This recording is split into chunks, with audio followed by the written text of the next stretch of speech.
It's Bubba coming at you. Do something good today. We're going to do a little bit of painting. Some will agree how we do it. Some won't. It's not yours. We're going to do what we can with it. So let's see what happens and see if we can make this thing look a little better than what it does. All right. Here we go. Check it out. Some of these are pretty deep. You know, you really can't tell by the pictures, but they deep. Just gonna run this sander down here, kind of cutting it with some 60 and some 40 grit. You know, throw some cat claws in it. Trying to cut it down. You want to cut it down to where, you know, your high sides are smooth straight across, so you can just fill your cuts in with a little bit of mud, you know. So you stay at it long enough, you'll get it cut down. They got some pretty hard stuff on these counterweights between the paint and that primer they use, and sometimes there's like an epoxy behind it. It gets pretty thick. Have to really keep grinding on it and cutting on it and carrying on with the sander there, you know. You just keep on at it. And eventually you'll get it down to where you want it. But you don't see a lot of sand coming from the sander there. It's kind of taped up a little bit, keep it from blowing off. But anyway, you kind of get the point there. Just keep on at it and keep on sanding it. Well, you know, I'm gonna throw some putty on it, mud. They're gonna it'll be stuck to the paint, the primer, and the bare metal. I know some act like you can't do that, but yeah, you can. It works out fine. We'll look at it when it comes back, because it'll come back, probably cut up again. You know, we'll see what how it holds up, what chips out, okay, when it comes back. I'm just gonna keep on sanding on this thing. This side here was pretty bad. The other side was, I think, the worst. So they're about the same, really. Just keep on sanding. Just stay at it. And that dust bag will fill up after a while. I know the little face mask thing I'm wearing right there ain't really probably the proper thing to use, but hey, that right there stops something. You know, it's better than using nothing. Anyway, I've been there before where I wasn't using anything. So you're gonna see a little Bondo mud was different colors. I was trying to adjust the hardener according to weather. Believe it or not, it does affect it. Some people may say it don't, but I've done this enough where it has affected it before. You know, and I had to go a little less because there is some moisture in the air. It wasn't bad. We had some rain on and off that day, but other than that, it did okay. It stuck pretty good. I think it's going to be fine, you know, as far as the excavator goes. But we'll throw some more mud on here and see how it turns out. I couldn't find my little thing I used to use. It's a nylon cutting board. The little nylon cutting board is about 8 inches by about a foot. They're about 3/8 thick. Bondo won't stick to them, and they really clean up easy. So I keep some of these little signs, these little metal signs, and you can chip it off of it. Really, they're kind of a one-time use. And flip it over, use the other side, and throw it away. You know, kind of hard to get it off there. Well, I say, if you think it won't stick to bare metal, that Bondo on that sign there, try to take it off. It's pretty tough to take off. I'm not sure what kind we use. I'm sure our parts guy gets pretty good stuff there. You know, he knows what we're doing with it. But anyway, let's keep on throwing some mud on this thing and see how it's going to turn out.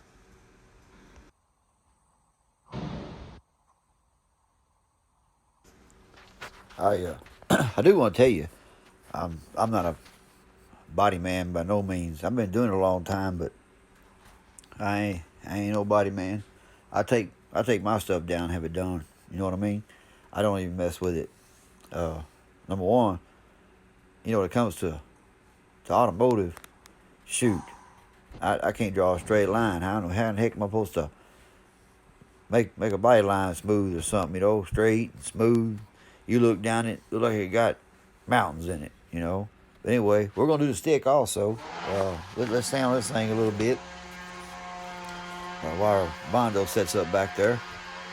So we try to make these machines look the best we can before they go back out in the field, depending on the time we have. If there's something major going on with the machine where it's going to be down a lot, we'll have plenty of time to really make them look good. Other than that, it's just a quick sand, cat claw this thing, throw some mud on it, sand it back down, paint it, roll with it, They like the way they look when they go out in the field. Here we are, we've got some mud on it here, but they like the way they look in the field. The visual part, but they can't see what goes on internal. It's all about how it's going to look, It's all, the cab looks good, looks like brand new inside.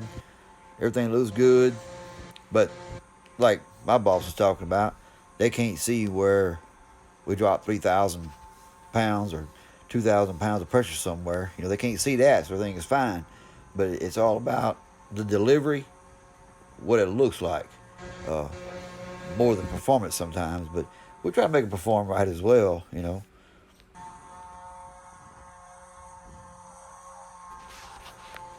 I probably could have sped the video up, but people don't watch but 2, 3, 4 minutes at a time. Anyway, shoot, half of them that started the video hadn't even got this far. They don't even know we still grinding on this thing, sanding on it. They don't quit watching it. But you may miss something. We'll get some good stuff coming up here shortly. What's fixing to happen? You never know who's gonna walk in or what they're gonna say or whatever. So I kind of keep the video going just in case it happens. And it did, but we'll talk about that here in a minute. Let's just keep on saying on here for a second.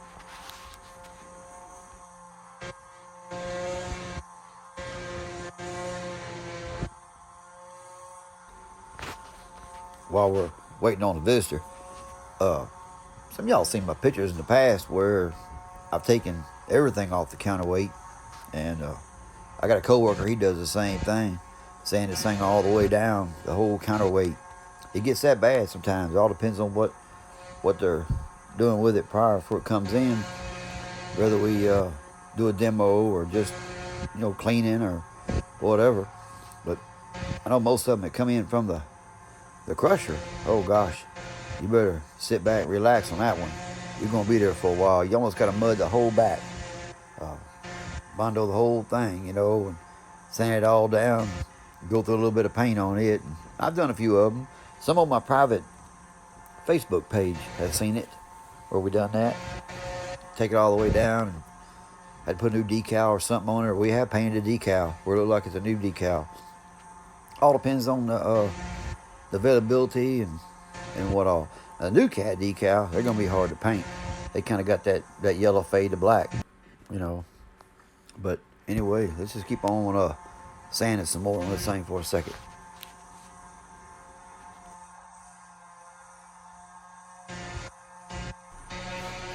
I will say this though, that Milwaukee sander, it depends on what battery you put in it. You can put the smaller battery in it, it will last a good while. Or you put the bigger battery in it, but it does get heavy after a while. You have to stop. I probably stopped several times doing this. That sander got heavy, and I finally put the smaller battery in it. Then while one charges, I ran the other battery and just kept swapping them back and forth, because the weight. Because it does get heavy after a while. Don't let it fool you. It does. That was a pretty good cut right there when I went across that sticker. We seen it a while ago. It was pretty deep. But we got it sanded down a little bit, So their primer behind it is a gray. And I still,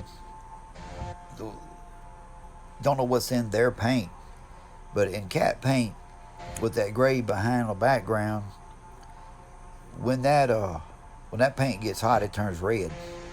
It got kind of a red fade to it a little bit when it turns hot. So it does help with the diagnosis too, though, because you can see the hot part on the engines and what it's gotten hot, what hadn't, because you'll see the red on it. But anyway, we got this thing. You can see the ditches where I sanded it down all the way down to the top side of the cuts, and the ditches are there. Got some more sand to do here on this end. We'll hit that so we can do with it. I think this time right here, my little dust thing there was getting kind of full. I like these sanders. I got one at home that's I know everybody make fun of me, but it's a Ryobi. It's got a good vacuum on it. I've had no issues with it. I've had it for a long time. I've sanded a lot with it, and it's still doing good. I've had it a while, and it's holding up real good. This Milwaukee, we have a couple of these, and that I know of, we've yet had to replace them. They've held up real good so far. They do a real good job. The vacuums work on them good. As long as you get your hose lined up. You don't line your hose up, you got a mess. And you put that sanding paper on there, though. But we're going to continue on. And a pretty good cut right here. I had to build this up some because the way it was cut and hit, to shape it back to the counterweight, the shape of it. At the end, you'll see some on the bonus material. You'll see where I did a couple of them the same way, where they took chunks out of the side of them. A couple of them where I had to build it up, shape the counterweight, try to make it look decent. And I know when they hit it again, there's one picture I'll put in here that in the end where if they do hit it, I mean the chunk's gonna come out, but it's all about the delivery, how it looks. It looks good, they're happy. But let's watch this a little bit more.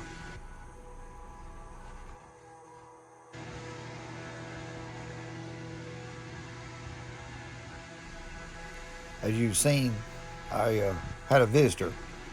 So the guy who did the pre-PM, he's learning.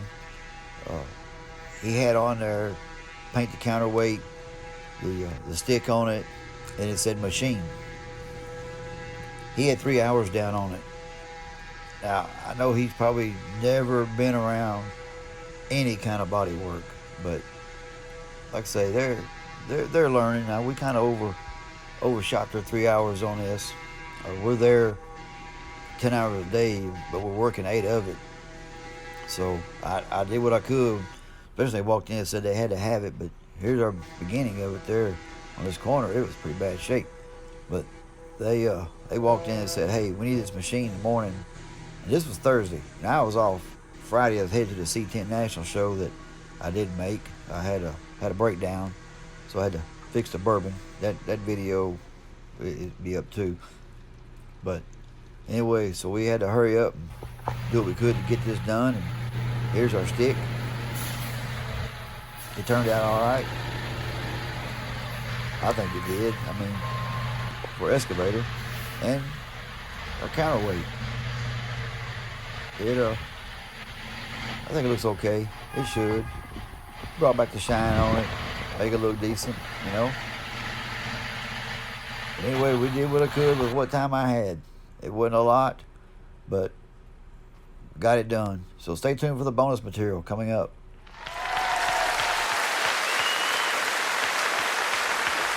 Here's just a few extra bonus pictures I did on them. Got to get to the shop. When we over here to the tent, but they beat them up pretty good, and try to do what we can with them to make them look decent, again. Do our best with what time we have in it to get them out where they look all right. But anyway, this is a hydraulic deaster, huh? It's front end of a blade. Well, it's time to take it easy, sit back and look at one. So thanks for watching. We'll see y'all on the next one. Thanks.